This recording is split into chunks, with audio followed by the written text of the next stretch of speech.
I don't know if I've made this obvious, but I am a lifelong Looney Tunes fan. Some of my earliest memories include watching the Bugs Bunny and Tweety show on Teletoon every night before bed. I also had Bugs Bunny's hair-raising tales on VHS and would pause the tape and go frame by frame to watch how those drawings made a moving image, so yeah, I got the cartoon bug young. Over the years, I've also kept up with how these guys reinvent themselves, and the 2020s have been very interesting for the franchise, mostly in a good way. The big takeaway for me has been Looney Tunes cartoons, which is a big old love letter to these characters. A fun time for all ages, and I'm telling ya, some of these shorts could become classics in their own right one day. Only issue I have with it is its name, but par for the course with reboots. Anyway, a year into its run, a movie was announced, and what would follow was a 4-year roller coaster of uncertainty. First, they said it was coming to TV and a streaming service barred from Canada, like I even want it. Then it was disowned and shopped around for any service that'd take it, went under the name Bubble Brains for a bit. All the while, I was terrified this would get taken out back Old Yeller style. Then news broke it was getting bumped to a theatrical release, which, like, a full-length 2D Looney Tunes feature on the big screen, no strings or ball players attached? Yeah, right, won't be long before they back out of that too, I thought. But color me shocked to see it stayed that way, and I was actually lucky enough to catch it on opening night.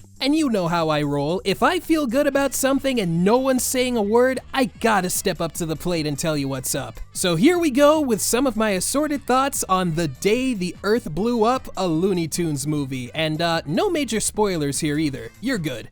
I'll start off by highlighting the animation and art direction. I am not joking when I say it's some of the most fluid 2D animation I have seen in some time. I'm trying to think of stuff that has a bunch of moving parts and detailed drawings to it, and I'm coming up short in the film department. LTC, which is what I'm calling the show from here on out, its animation was no slouch, but this is bumped up to 11 and has the other Looney Tunes films beat by a country mile for sure. Not to say anything of the quality of those movies, but I mean, this is like on a whole other level. And humor-wise, there's no contest there either. This is a funny film, firing gags on all cylinders and most of them hitting bullseye. Right out the gate, I was giggling and grinning ear to ear, and you know what? I'll be vague about this, but there is a certain character here where every time they're mentioned, it got a big laugh out of me. My theater was empty save for 2 other dudes, but man, this character had one of those guys in stitches. You should have heard him! He was howling and clapping his hands whenever they were on screen.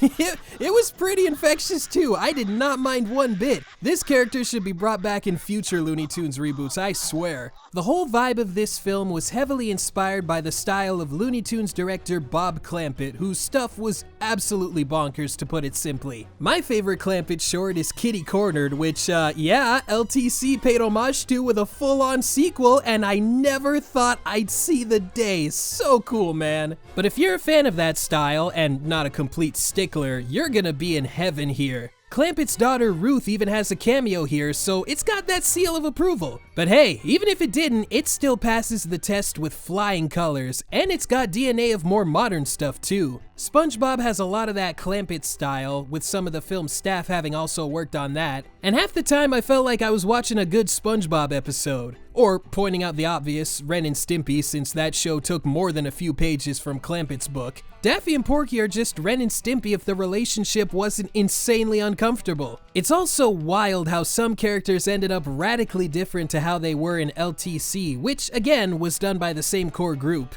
Petunia in the show was a klutzy threat to humanity, but here she's competent to a T. Still enjoyed what they did with her here, and Candy Milo does fantastic voicing her. Though, speaking of voices, I'm still baffled Bob Bergen didn't voice Porky this time. He's not always Porky, mind you, but 9 times out of 10 he is. When asked on Twitter, he said he was more than available, but he's gone on record saying he always has to audition for Porky for a new project. And I did notice the film's casting directors were not the ones from LTC, so I guess they just wanted to change things up. Still, Eric Bauza's Porky is only getting better with each project, and he plays off himself as well as he always does. Always good seeing a fellow Scarbarian bring home the bacon. For other voices, Wayne Knight shows up here, but the character he plays has so few lines and impact on the story, I kinda wonder why they even got him in the first place. Nothing bad, but definitely not his best work with the Looney Tunes is all I'm saying. This is avoided with Lorraine Newman, who voices this stuck-up busybody, and when I say busybody, I mean that literally. She's got so many shapes going on that I was just fascinated by what I was seeing, and certain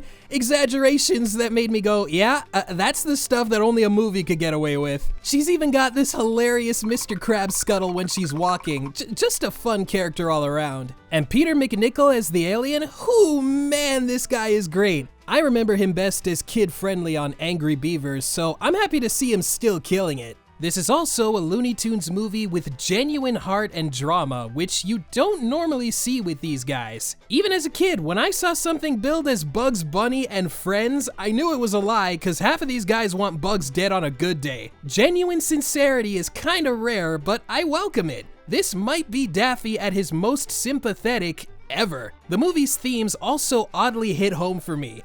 Not the alien takeover and bubblegum stuff, the more grounded stuff. With 2025 opening up a new chapter in my life, the timing couldn't have been any better. Heck, the movie experience felt cater-made for me and my brother. The pre-show had ads for the colleges we went to, the kind of pizza we had earlier in the day, and again, the movie itself touching on relatable themes had us saying, dude, I'm getting a little freaked out here. Another bold move is the complete lack of references to other Looney Tunes. There's a precedent for this for sure, but it's always a little strange. It's strictly Porky, Daffy, and Petunia. You won't find a picture, catchphrase, any kind of cameo from anyone else. That said, Porky and Daffy can hold their own just fine. They've been doing so since the 1930s, so seeing them get their own movie, it feels kinda right, honestly. Bugs has had enough time in the spotlight, though I say that and, yeah, anyhow, back to the flick at hand.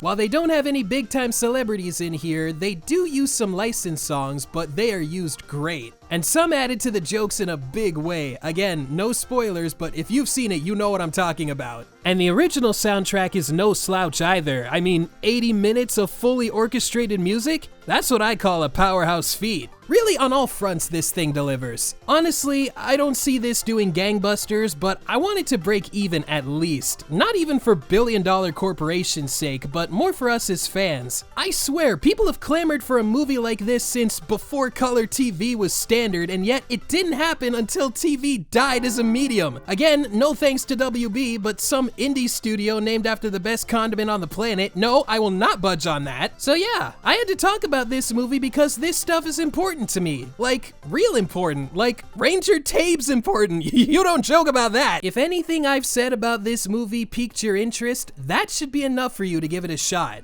Whether you catch it in theaters or home video, find some way to watch it because I don't want this to be a one-time thing. I took a snapshot of this poster before the film started, and when I came out, it was already gone. That's more of an injustice than this poster my theater did for One Piece film Gold, and that's saying something. But I did catch a commercial for this on that dead medium I mentioned, so that sparks a little bit of hope. But anyway, this film is definitely what Looney Tunes fans have been begging for. In 2013, if you told me the man who made Uncle Grandpa would spearhead a Looney Tunes renaissance, I'd hear you out most definitely, but it's still kind of funny to think about. Everybody involved did a fantastic job, and I'll be singing their praises till I can't sing no more. And after checking this flick out, I'm betting you will too.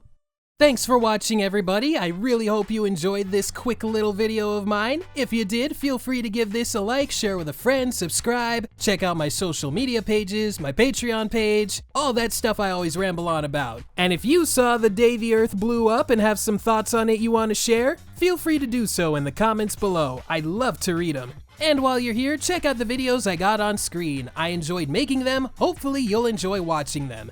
And with all that said, I will see you guys next time. Later!